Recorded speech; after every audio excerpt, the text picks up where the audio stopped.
कराची है जहाँ से पाकिस्तान चलता है, ये वो कराची है जिसे हम दुबई और पेरिस बनाने की बातें कर रहे हैं और हम यहाँ पे बातें करते हैं, मीटिंगें करते हैं कि कचरा उठाना है इस शहर में से। क्या हम कचरे उठाने वाले लोग रह गए? इतनी तरक्की करने के बाद दुनिया कहाँ जा रही है, हम कहाँ जा रहे हैं, हम आपस में लड़ रहे हैं। टीवी चैनल उठा के देखो तो सियासतदान साहब बैठे हुए हैं। आजकल तो वाहिद हमारा मुल्क है कि टॉक शोज को भी कमर्शियल्स मिलते हैं, तो चेक करें हमारा लेवल।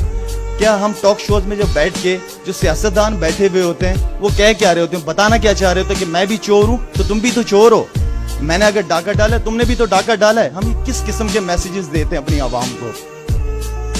इस मुल्क का सबसे बड़ा प्रॉब्लम एजुकेशन नहीं है, जिसकी वजह से क्राइम का रेट देख लें आप खुद कहाँ पहुंच रहा है। 1500 1000 रुपए में लोगों की जाने चली जाती हैं। मैंने अभी कुछ अरसे पहले एक क्रिकेट ग्राउंड की रिक्वेस्ट की गवर्नमेंट से, फेडरल यहाँ की गवर्नमेंट, सिंध गवर्नमेंट से। मेरी टीम गई उनके पास तो उन्होंने कहा नहीं हम इसमें कोई हेल्प नहीं कर सकते। मुझे नहीं पता पीपल्स पार्टी के कौन कौन यहाँ बैठे हैं, जो भी बैठे हैं, I am sorry, I am very straight forward, लेकिन यही हकीकत है। तो मुझे वहाँ से कोई रिस्पॉन्स नहीं मिला। एक दो साहब और टीवी के ऊपर आए सिर्फ मीडिया में लोगों को सुनाने के लिए कि हम दे देंगे। आज तकरीबन कोई 2.5 महीने हो गए, वो लोग नजर नहीं आ रहे।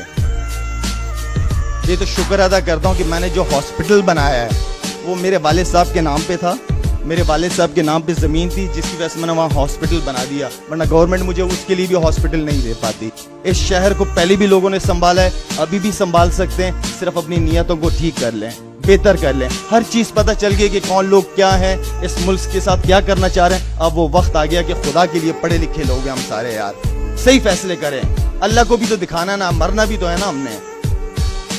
पूछा जाएगा जिन जिन के पास ये कुर्सियां हैं, जिन पे मजे ले रहे हैं बैठे हुए ना, उनसे लाजमी पूछा जाएगा। इस दुनिया में नहीं तो ऊपर पूछा जाएगा, याद रखना मेरी बात।